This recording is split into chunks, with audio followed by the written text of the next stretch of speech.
So I'm Terry Lee Williams. I'm the Transport Advisory Leader for Europe, and we have been looking across the globe, but more closely across Europe, at what has been going on as a result of COVID and the benefits in the short term. And you can see by this image that the Milanese have decided to reclaim their streets when the sun is shining.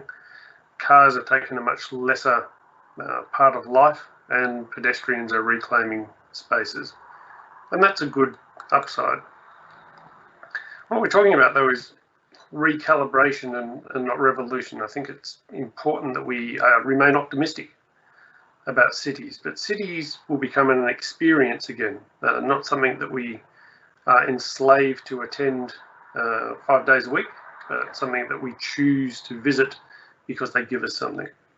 Residential areas are already flourishing, and surveys that we've done all over the world show that economic activity is quite rapidly redistributing to residential areas. So both cities and residential areas are going to gain value, but at very different rates from what we may have previously expected. Why? Because everything that we experienced outside of the office in the city, in our 30-minute city, is now going to be contained in our 15-minute village. And that 15-minute village is something that we walk and cycle through mostly. We don't commute. We commute from the bedroom to the desk. That's about as far as we go on most days. Peak travel may flatten while all-day demand may rise, and we're already starting to see this occur in some of the lucky places that have had very low COVID rates for quite a long time in the Australasia region. But centres overall are still the busiest. They're just less busy than they used to be. Employment redistribution will follow activity redistribution. It always does. So the Moretti effect will no longer be a city-only benefit. The Moretti effect is essentially a multiplier, where we go for every knowledge worker, we end up with 2.5 times the economic gain where that knowledge worker is. Previously, that knowledge worker would have been generating the Moretti effect in the city core. Now, for 60% of the time, they're likely to be doing that in their urban setting. So commercial property, that big, heavy investment sitting in the city centre is not going anywhere. But it becomes primarily a place of collaboration and connection. It has to be reconfigured so that people have a reason to attend the office, because office attendance is now optional. And for those who've tried to make it less than optional, they've had quite significant pushback. And across Arup, we've experienced this as well.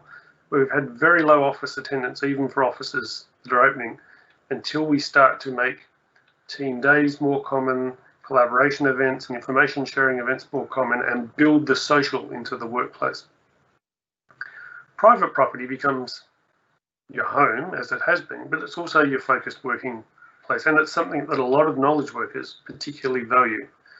So they want to hold on to that.